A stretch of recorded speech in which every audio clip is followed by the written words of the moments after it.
All welcome to Esha vlogs. ఇవాళ అయితే మేము రసం చేసుకున్నామండి.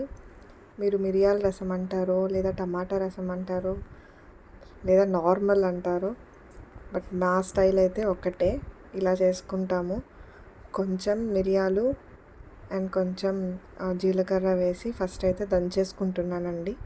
అప్పటికప్పుడు మసాలాలు దంచి చేసిన రసం చాలా బాగుంటుంది. ట్రై చేయండి ఈసారి. సో ఇది కొంచెం కచ్చాపక్కాగా దంచేసుకుంటున్నాను.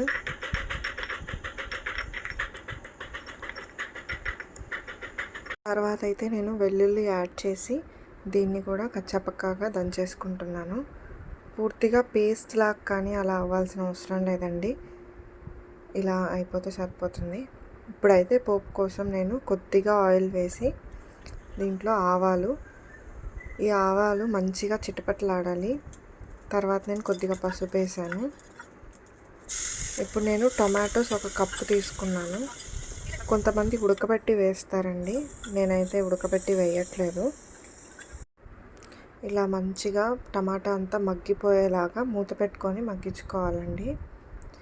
తర్వాత అయితే నేను కరివేపాకు అలానే మనం ఇందాక వేసుకున్నాం కదండి, అది వేసాను మసాలా. ఆ క్లిప్ అయితే ఇక్కడ మిస్ అయింది. తర్వాత నేను చింతపండు ముందుగానే నానబెట్టుకున్నాను. ఒక చిన్న నిమ్మ సైజ్ అంత చింతపండు అదైతే వేసేసాను ఇక్కడ.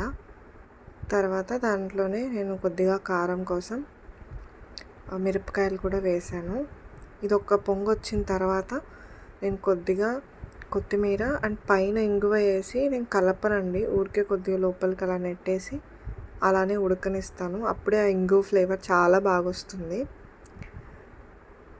మీరు కావాలంటే పోపులో అయినా వేసుకోవచ్చు మిరపకాయలు. నేను మరీ వేగిపోతాయని వేయలేదు.